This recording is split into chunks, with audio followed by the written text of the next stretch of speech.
le Seigneur vous bénisse, mes très chers frères et très chères sœurs, ainsi que toutes les personnes qui s'ajoutent à la méditation d'aujourd'hui.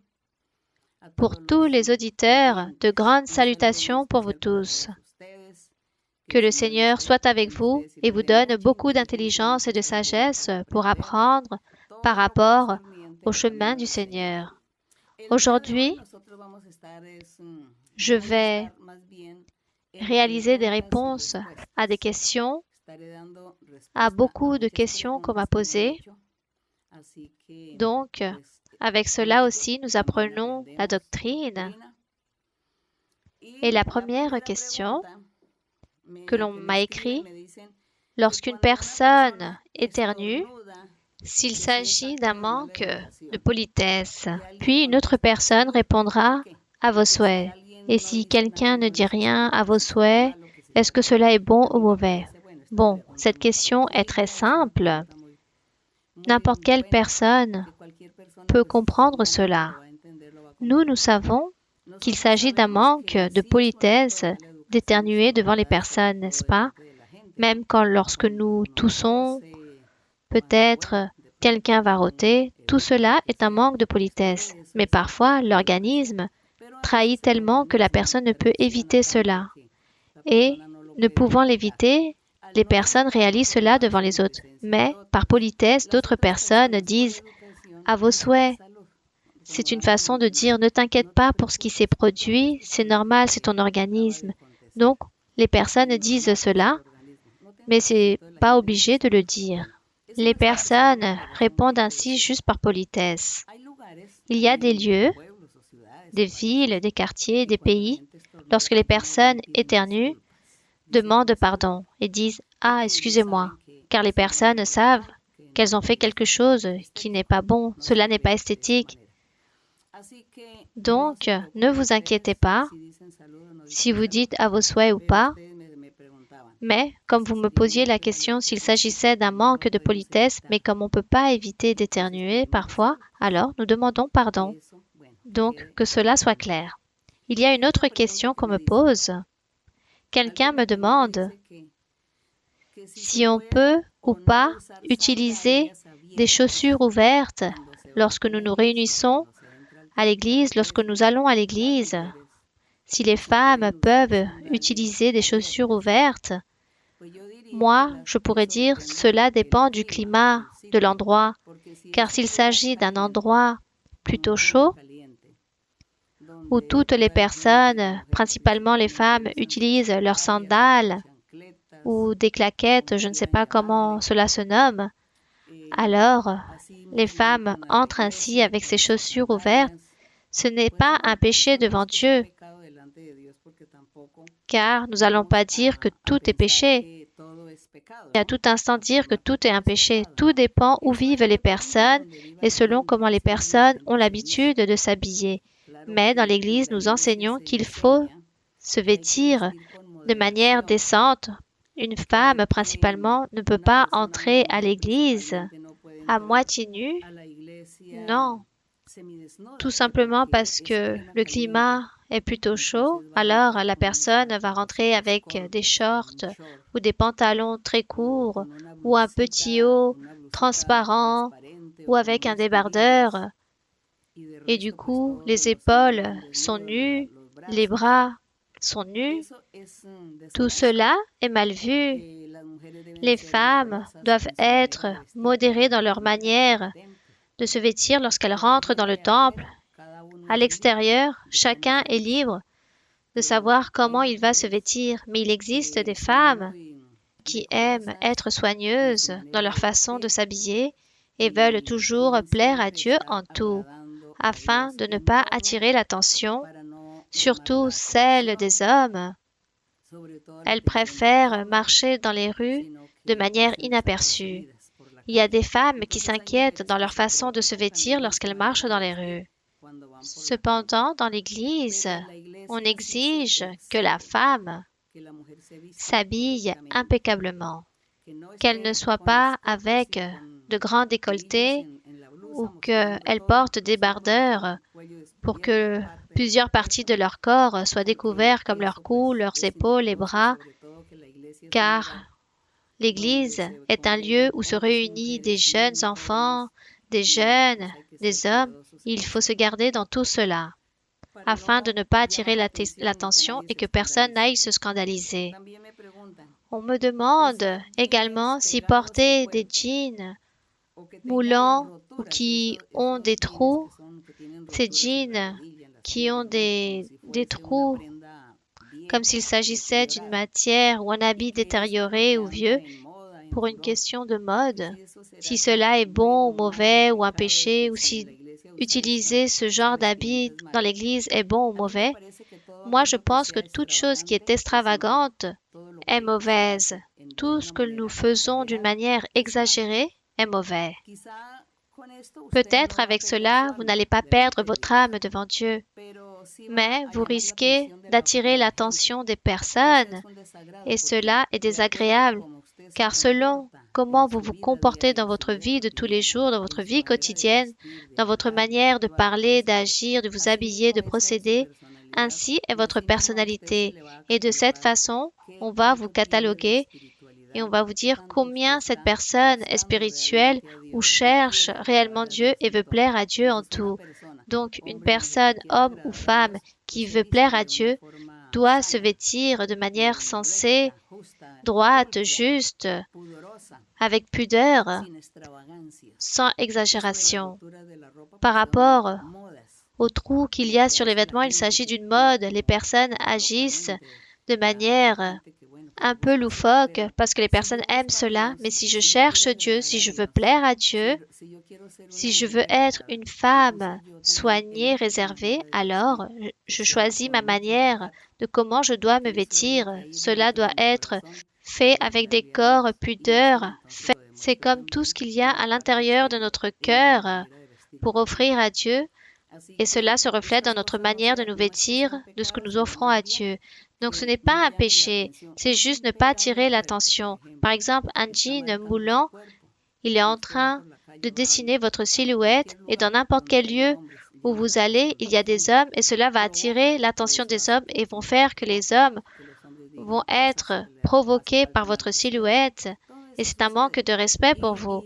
Alors, réfléchissons et qu'est-ce que Dieu pensera?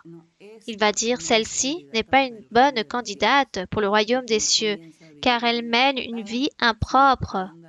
Elle est toujours là en train de scandaliser les pensées des autres et faire que les autres personnes aient des mauvaises pensées et puissent être provoquées avec des choses qui ne viennent pas de Dieu. Alors, sagesse avant tout, prudence, du décor, soyez soignés, n'exagérez pas, ne rentrez pas dans les exagérations, vivez de manière modérée. Aussi, on me demande si aller au travail en portant des tenues de sport assez moulantes comme des leggings par exemple, vous êtes libre de vous habiller comme vous voulez au travail. Mais si vous voulez attirer l'attention des autres dans la rue ou dans le travail, de tous ceux qui vous entourent, vous voulez attirer l'attention et vous voulez qu'on vous catalogue comme une femme facile, une femme un peu farfelue, cela ne regarde que vous. Et de ce fait, si vous perdez un peu de respect et de valeur, alors vous n'aurez pas cette autorité pour parler, pour enseigner, pour exhorter, pour réprimander ou diriger à un certain moment où vous en aurez besoin. Personne ne va vous croire, personne ne va vous accepter, car de la manière que vous vous comportez ou vous habillez, de la même façon, on va vous juger. Alors, comme je vous le dis, nous ne sommes pas en train de dire qu'il s'agit d'un grave péché et que ce péché va vous mener à la gêne ou vous condamner, mais gardez-vous, car lorsque vous commencez à vivre une vie ainsi avec décor, avec respect, n'est-ce pas, les personnes vont vous valoriser, on va vous respecter et Dieu va vous regarder avec des bons yeux et Dieu va déposer aussi cette confiance en vous pour vous donner une grande vie spirituelle, des dons spirituels. Il va bénir votre vie, il va vous donner des victoires, des triomphes dans votre vie. Tout cela, les personnes cherchent selon leur manière de se comporter, cherchent la bénédiction de Dieu ou que Dieu s'éloigne et de ce fait, Dieu ne bénira pas. Il y a d'autres personnes qui disent ou me demande si porter des leggings ou des tenues de sport moulantes pour aller travailler, mais si en plus elles ajoutent une veste longue ou quelque chose de long, une tunique, cela est correct, car cela n'attire pas autant l'attention ou n'est pas si provoquant, car là, vous cachez votre silhouette. Et étant dans votre travail, vous êtes en train de travailler avec beaucoup de camarades, beaucoup de collègues, des personnes qui peut-être ne vont pas à l'église. Et si on vous invite, vos collègues, ou si vous pouvez participer ou partager avec eux dans tout, vous pouvez partager certaines choses, mais non à tout. Car étant de l'Église, vous êtes en train de chercher les choses de Dieu, une vie spirituelle, en train de chercher les dons spirituels, et on vous invite par exemple à la discothèque, ou à un bal, à un banquet, ou pour se réunir, pour s'enivrer. Donc, vous ne pouvez pas aller et réaliser toutes ces choses car vous êtes dans le plan de plaire à Dieu. Alors, vous ne pouvez pas partager avec ces personnes. Vous devez vous éloigner, que les personnes sachent qui vous êtes, que vous allez à une église, que vous appartenez à une certaine religion et que vous ne pouvez pas accepter toutes les invitations que ces gens vous font. Alors, personne ne doit avoir honte de déclarer sa propre identité, afin que vous n'ayez pas de problème, que personne ne se moque de vous, que personne ne vous invite, mais au contraire, que tout le monde puisse vous respecter et puisse ainsi savoir qu'ils ne vont pas compter avec vous en réalisant toutes ces choses. Tout cela, nous devons gagner cela. Nous devons avoir cette autorité morale dès le début. Et de cette façon, les personnes vont nous regarder avec du respect. Moi, je n'ai jamais eu de problème dans ma vie. J'ai partagé avec beaucoup de personnes dans le monde en train d'étudier, de travailler, et tout le monde savait qui j'étais, et jamais on s'est moqué de moi, jamais on m'a manqué de respect, et jamais on m'a invité à des bals ou à faire des choses incorrectes. Car les personnes savaient qu'avec moi, ils ne pouvaient pas compter avec moi en faisant ces choses, donc on m'a toujours respecté. Si cela m'est arrivé, je suis un être humain, je pense que vous aussi, et vous savez comment vous comporter, et vous savez dès le début comment vous devez vous identifier avec les personnes, avec votre bon témoignage, avec votre bon exemple, car si vous ne rendez pas un bon témoignage, les personnes ne vont pas vous respecter, ne vont pas vous croire que vous appartenez à une religion et ne vont pas croire que vous ne pouvez pas faire certaines choses. Voilà ce qui se produit. Il y a eu aussi une autre question d'une sœur. Elle dit que son époux, tous les deux vont à l'église, les deux sont croyants de l'église, mais la sœur me demande si l'époux a le droit de contrôler son temps, car elle dit qu'à tout instant, son époux la contrôle, savoir pourquoi elle est rentrée à cette heure-là, pourquoi elle sort à cette heure-là, avec qui elle était, et elle dit qu'elle s'irrite car cela lui déplaît, mais je ne sais pas si la sœur a entendu les enseignements vis-à-vis du mariage, que lorsqu'un homme et une femme s'unissent pour le mariage, la femme doit avoir la tendance de toujours se soumettre à son mari ou avoir ce respect envers son époux, et l'époux est le chef du foyer, non le maître de maison dans le foyer, dans les économies, dans toutes les dépenses ou dans toutes les tâches domestiques, non. C'est-à-dire, lorsqu'un homme et une femme s'unissent en tant que couple, il s'agit d'une conformation et ça devient un foyer. Et s'il y a des enfants aussi, c'est un foyer. Le mot foyer, c'est un mot abstrait. Nous n'allons pas mélanger avec la maison, car on dit, et dans la maison, qui commande? Non. C'est le mari? Non. Qui gère la maison? C'est la femme qui gère, car c'est elle qui est toujours attentive à ce qu'il faut faire, cuisiner, nettoyer, faire des choses. Et si l'époux veut l'aider, c'est très bien. Et sinon, elle le fera toute seule ou voir à qui elle va demander de l'aide, mais c'est elle qui gère tout cela. Mais le chef du foyer, c'est l'homme, car Dieu l'a installé ainsi depuis le début, que l'homme devait être le maître du foyer comme notre Seigneur Jésus-Christ qui est le chef de l'Église, c'est la tête de l'Église. Donc lui, autant que maître, il mérite tout respect, que nous devons nous soumettre à lui, nous devons le respecter et lui obéir. Donc imaginez-vous aussi l'époux, le maître du foyer. Je parle d'hommes chrétiens, d'hommes de Dieu, des femmes de Dieu, des femmes chrétiennes. Je ne parle pas Si la femme appartient à Dieu, elle est chrétienne, elle cherche les choses de Dieu, mais l'homme, rien de cela, n'a rien de spirituel. Il s'agit d'un homme dévoué au plaisir du monde, dans l'impudicité et autres. Je ne parle pas de ce genre de mariage ou de ce genre de couple. Je parle de tout ce qui se trouve à l'intérieur de l'Église et que tous deux vont à l'Église. Ils doivent apprendre l'enseignement. La femme doit apprendre l'enseignement et respecter son époux et le valoriser. Elle ne doit pas se sentir contrôlée. Cela est normal que lui, il contrôle son temps en disant où tu vas, pourquoi dois-tu aller là-bas ou où tu étais, pourquoi tu es arrivé en retard. Car c'est un manque de décor que la femme puisse faire des choses et qu'elle s'irrite en plus avec lui parce que lui, il la contrôle en disant je me sens contrôlée. Non, c'est son devoir. Ça, c'est son devoir, ou sinon lisez dans la Bible tout ce qui a un rapport et les conseils que Dieu nous donne de comment nous devons vivre autant qu'épouses et les époux, comment doivent-ils vivre aussi dans leur foyer. À chacun leur correspond certains devoirs. Ils doivent les accomplir, car c'est de cette façon que nous plaisons à Dieu. Aussi, il y a une autre question, peut-être la dernière d'aujourd'hui, car comme je vous le dis, il y a beaucoup de questions, mais peu à peu nous allons ainsi évacuer certaines questions. Il y a une autre question où on me demande s'il est correct que les parents puissent se laver nus devant leurs enfants, si cela est correct. Cela est incorrect. Et si on me demande des frères et sœurs qui appartiennent à l'Église, cela m'interroge beaucoup, à savoir s'ils n'ont pas lu dans la Bible, dans les premiers livres de Moïse, dans Lévitique, où Dieu donne ses règles morales. Le Seigneur là enseigne comment les hommes et les femmes devaient vivre, quel était le devoir de chacun, de comment ils devaient mener leur vie. Il y a écrit des règles morales. Il est immoral que les adultes soient en train de se laver nus avec les enfants, que ce soit dans une douche, dans une piscine, dans un jacuzzi, dans une baignoire, peu importe, ou même dans une rivière.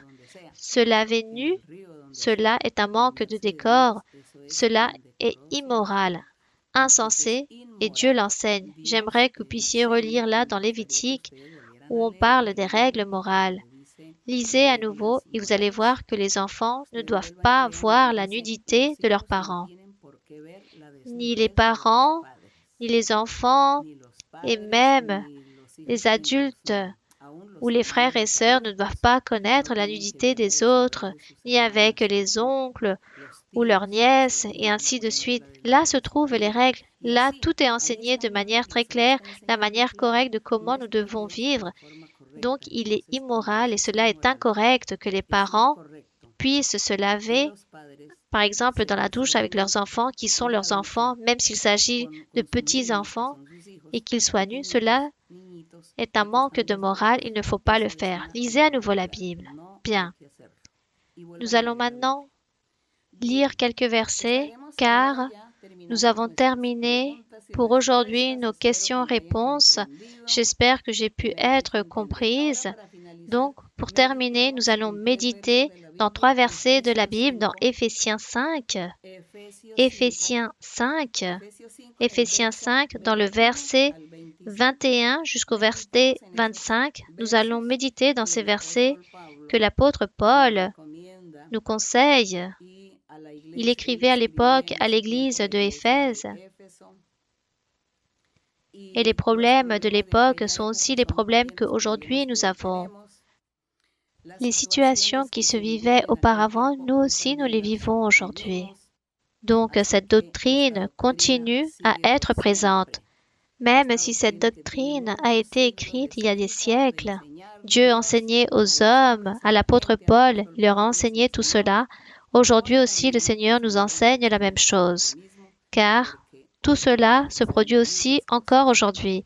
Donc l'apôtre Paul, au milieu de ses conseils qu'il fait à l'église de Éphèse, aux frères et sœurs, il leur dit « Vous soumettant les uns aux autres dans la crainte de Christ, soumettez-vous les uns aux autres, valorisez-vous, respectez-vous, soyez obéissants, priez les uns les autres, donnez-vous des conseils. » il dit les femmes, nous parlons des femmes croyantes dans l'Évangile, mariées avec des hommes croyants dans le véritable Évangile du Seigneur.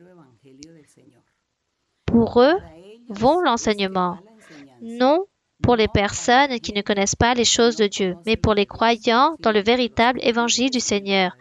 Donc, que les femmes soyez soumises à vos maris comme au Seigneur. Si nous sommes soumis à Dieu, nous nous assujettons à Dieu, nous nous plions au Seigneur, nous nous appuyons en le Seigneur. Car lui, c'est notre protecteur, notre appui. Dieu est notre assurance, notre refuge. Nous sentons confiants. Donc il dit que dans le mariage, les femmes doivent sentir la même chose avec leur époux. Donc l'homme est fort, il va la protéger, il va la consoler, il va lui donner ce qu'elle a besoin, il va la contempler, il va la respecter, la valoriser. C'est cela. Et les femmes aussi doivent correspondre de même aux hommes. C'est pourquoi il dit « Soyez soumises à vos maris comme au Seigneur ». Verset 23. Car le mari est le chef de la femme. Mais rappelez-vous, nous sommes en train de parler parmi les croyants du véritable évangile de l'Église. Le mari est le chef de la femme comme Christ est le chef de l'Église. L'Église est le corps de Christ et Christ est le Sauveur. Comme cet exemple, alors, nous aussi les femmes, dans l'Église, nous devons aussi avoir le mari dans cette même estime, le respecter, le valoriser, nous soumettre à lui, nous plier à lui, car lui, ça va être la personne qui va vous protéger. Et la femme, Dieu a enseigné de cette façon. Comme Dieu est le chef et nous devons nous soumettre à lui, nous appuyer en lui, la femme aussi qui est mariée avec son époux de même. Le verset 24 dit « Or, de même que l'Église est soumise à Christ, les femmes aussi doivent l'être à leur mari en toutes choses. » Soumise en toutes choses. Donc la sœur qui me demandait « Mon époux me contrôle », alors vous vous trompez. Votre époux est en train de vous contrôler car vous ne pouvez pas vous diriger toute seule. Vous avez déjà un chef dans votre foyer qui est votre époux et c'est lui qui va vous contrôler. Et de ce fait, vous devez avec beaucoup d'humilité lui expliquer qu'est-ce que vous allez faire, pourquoi vous l'avez fait, pourquoi vous êtes parti ou pourquoi ceci et cela. Toujours vous mettre d'accord. Ensemble, vous mettez d'accord, mais elle devra toujours, disons, la plupart du temps, en train de lui rendre des comptes, disons-le ainsi, à son époux. Et si elle va faire ou réaliser une certaine affaire, elle doit d'abord compter avec l'opinion de son époux, obtenir son conseil. C'est ce que nous appelons l'assujettissement. Si par exemple, il vous arrive quelque chose de mauvais, à qui vous allez raconter cela? À votre époux. Aide-moi à résoudre ce problème. Regarde ce qui m'est arrivé. Et là, il cherchera à résoudre le problème. Il dira, faisons les choses ainsi ou comme ça. Et là, vous avez cet assujettissement et vous avez qui peut vous tendre la main, vous diriger, vous aider et qui est plus fort que vous et vous aidera. Voici par rapport à la soumission. Donc, se soumettre à l'époux, cela ne veut pas dire être esclave de l'époux, non. Peut-être d'une certaine façon nous nous sentons esclaves du Seigneur, mais il ne nous traite pas comme des esclaves. Nous sommes libres. Mais par contre, nous sommes les serviteurs du Seigneur et nous l'aimons. Et nous voulons faire les bonnes choses car lui, il nous aime, il nous donne la meilleure chose. Alors, un époux, un homme chrétien, un homme de Dieu, il donnera la meilleure chose à sa femme, il lui offrira les meilleures choses et lui donnera le meilleur soin qu'elle mérite. Il va lutter, s'efforcer, il va travailler pour que rien ne lui manque. C'est cela. Voici qu'est-ce qu'un véritable mariage parmi les croyants, parmi les hommes et les femmes qui appartiennent à Dieu. Tous deux doivent accomplir les règles que Dieu a ordonnées. Il faut les accomplir. Bien, donc je répète à nouveau, Or, de même que l'Église est soumise à Christ, les femmes aussi doivent l'être à leur mari en toutes choses. Les maris aussi, il y a un règlement. Il est écrit, Marie, aimez vos femmes, comme Christ a aimé l'Église et s'est livré lui-même pour elle. Il a donné la vie pour l'Église. De même, les hommes doivent donner à leurs femmes tout ce qu'ils ont jusqu'à en leur donner la vie. Ils doivent aimer leur femme et la garder, en prendre soin. Ça, c'est leur devoir. Vous voyez, il ne s'agit pas d'une esclavitude, il s'agit d'un amour. Et ça, c'est l'amour. Ce sont les devoirs que Dieu enseigne. Et tout ce que Dieu enseigne est parfait. Car Dieu ne veut pas que nous soyons sous la servitude de quelqu'un. Il ne veut pas que personne souffre les conséquences de certaines choses. Dieu, lorsqu'il a installé ses lois dans le mariage, il a tout à fait raison et il l'a fait pour le bienfait des hommes et des femmes. Et lorsqu'un homme appartient à Dieu ou une femme appartient à Dieu, tous deux sont très heureux. Je connais dans l'Église beaucoup de couples, beaucoup de mariages qui sont très heureux. Ils s'aiment profondément, ont leurs enfants et tous deux accomplissent avec les commandements que Dieu a ordonnés. Lui autant qu'épouse et elle en tant qu'épouse. Lui autant que mari et elle en tant que femme mariée. Ça, j'ai pu le voir et cela s'obtient en ayant Dieu dans le cœur et avec l'aide de Dieu, on obtiendra toutes ces choses. Alors, je vous invite pour que vous lisiez la Bible, apprenez et vous aussi demandez à Dieu de pouvoir vivre cette vie merveilleuse en tant que couple, avoir cette joie et pouvoir être heureux et vivre l'un pour l'autre. Tout cela est possible. Tout cela peut s'obtenir. Alors ne doutez pas. On peut le faire. Avec Dieu, on peut tout faire. Que Dieu vous bénisse. Nous allons prier le Seigneur pour demander à notre Dieu pour les nécessités, pour les pétitions et les besoins que tous ont dans leur cœur et les maladies. Béni soit notre Dieu, Dieu Tout-Puissant, Père de notre Seigneur Jésus-Christ. Nous te demandons, Seigneur, en ce moment même, que tu écoutes notre prière, notre supplique, toutes nos pétitions. Nous nous présentons devant toi pour te remercier tout d'abord car tu nous permets de réaliser cette méditation et méditer dans toutes ces choses que nous faisons ou cessons de faire, dans les erreurs, dans tout ce qui est incorrect, et tu nous enseignes à vivre une vie droite, sainte, tu nous enseignes à vivre la vie de bonne façon. Merci Seigneur, car tu nous as donné l'opportunité de connaître ton chemin, la Bible.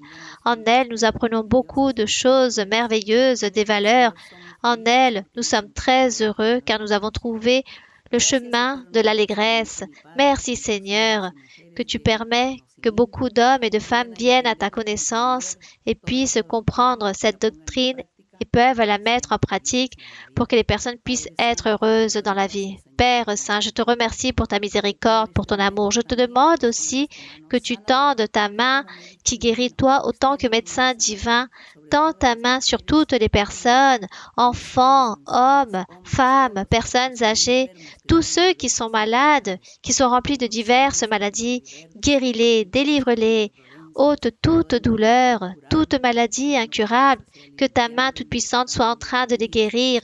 Délivre-les, Seigneur, de toute malédiction. Romps toutes les chaînes. Délie tout ce que le diable a établi. Ôte les vices dans les jeunes, dans les enfants, dans toutes les personnes, dans les adultes, ôte tout vice, détruis toute œuvre de l'ennemi, donne-leur la paix, la joie, la liberté, donne-leur beaucoup de sagesse dans leur corps, que ça soit physique ou spirituel. Guéris-les, Seigneur. Merci, mon Père Saint. Regarde les pétitions et les besoins que chaque personne a, tous leurs souhaits qu'ils ont dans leur cœur. Exauce-les, Seigneur. Les promesses, donne, Seigneur, et accomplis tous les souhaits qu'ils ont dans leur cœur. Merci, mon Père, au nom glorieux de Jésus-Christ, ton Fils bien-aimé. Amen. Gloire au Seigneur. Nous allons chanter au Seigneur le cantique 172 qui s'intitule « Je sais que tu es ici, Seigneur. Je sais que tu es ici. » Yo sé que estás aquí, Señor. Yo sé que estás aquí. Yo sé que estás aquí, Señor. Yo sé que estás aquí. Mi alma te alaba, mi alma te alaba, mi alma te alaba, porque sé que estás aquí.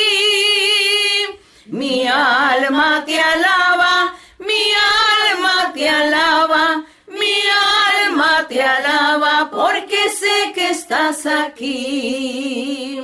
Yo sé que estás aquí, Señor, yo sé que estás aquí. Yo sé que estás aquí, Señor, yo sé que estás aquí. Mi alma te alaba, mi alma te alaba, mi alma te alaba, porque sé que estás aquí.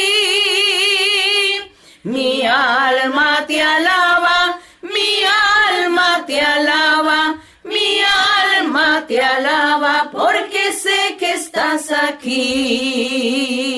Gloire au Seigneur. On remercie notre Dieu. Que Dieu vous bénisse grandement. Je vous aime à chacun d'entre vous et à très bientôt. Merci.